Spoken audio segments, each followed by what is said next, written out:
Halo warga sipil sekalian. Beberapa hari yang lalu gue ngebaca sebuah tweet yang ramai di Twitter. Inti dari tweet itu mengatakan bahwa Gen Z nggak bisa punya rumah sekarang karena mereka kebanyakan FOMO gadget dan FOMO nonton konser. Pertanyaannya, benarkah demikian?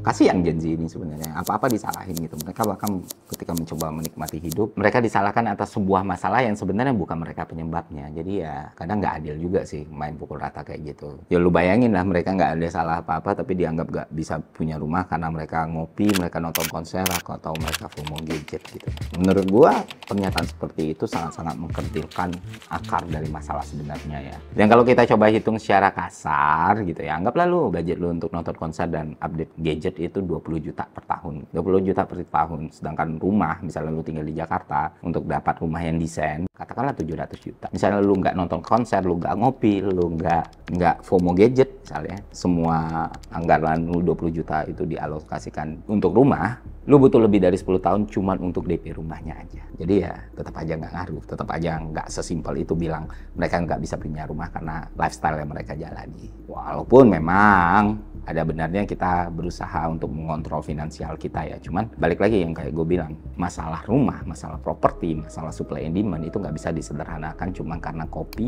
gadget, sama konser. Jadi apa alasan sebenarnya Gen Z itu sulit memiliki rumah?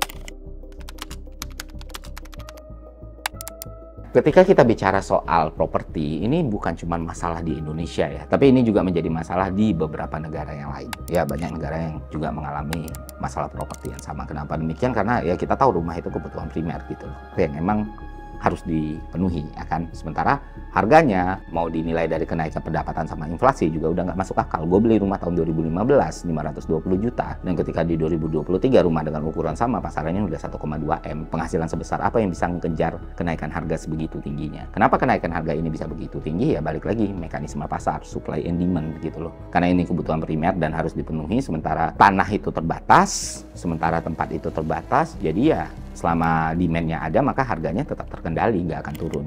Dan orang-orang butuh ya udah. Nah, masalah lebih pelik lagi itu juga soal habit orang-orang terdahulu yang menjadikan rumah sebagai alat investasi dan tidak ada regulasi ataupun tidak ada aturan yang mengendalikan hal tersebut. Jadi spekulan properti itu banyak sekali. Kita nggak cuma ngomong satu orang punya 2 rumah ya, satu orang itu bisa punya 2 komplek di Indonesia. Dan kita harus tahu masalah dan problem di Indonesia itu ya pemerataannya gitu. Itu kan jadi problem juga gitu. 1% orang di Indonesia menurut data Credit Suisse itu menguasai 46,6% kekayaan di Republik ini. 1% menguasai 46,6%. Wow.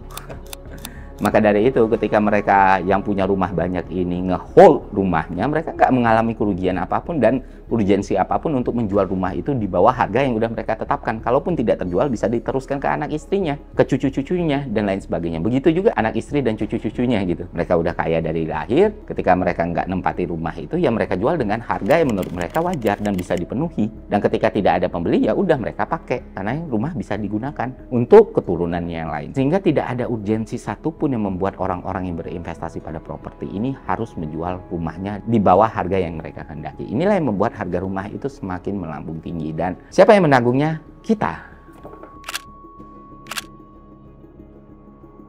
Dan yang lebih berat lagi menanggungnya adalah generasi-generasi setelah kita nanti. Ya, tanpa ada satupun tindakan, tanpa ada satupun hal yang konkret yang bisa dilakukan, ya keadaan ini akan terus terjadi. Lalu bagaimana solusinya? Nah, sebelum kita lebih lanjut ngomongin soal sektor properti dan rumah, gue harus nyampaikan sesuatu dulu ke teman-teman.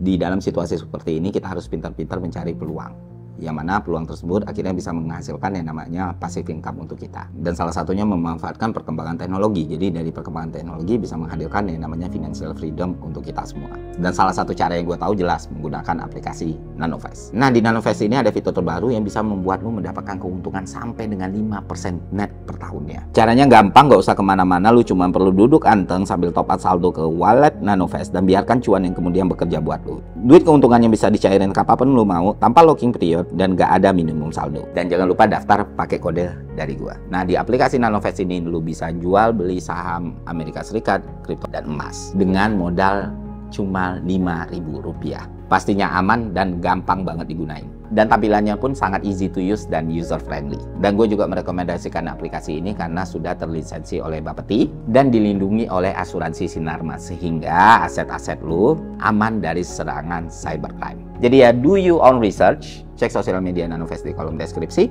mulai investasi aman sekarang untuk masa depan yang nyaman bersama Nanovest. Karena semua aman sama Nano. Bagaimana upaya yang bisa dilakukan untuk mengendalikan harga rumah yang sangat tidak masuk akal ini?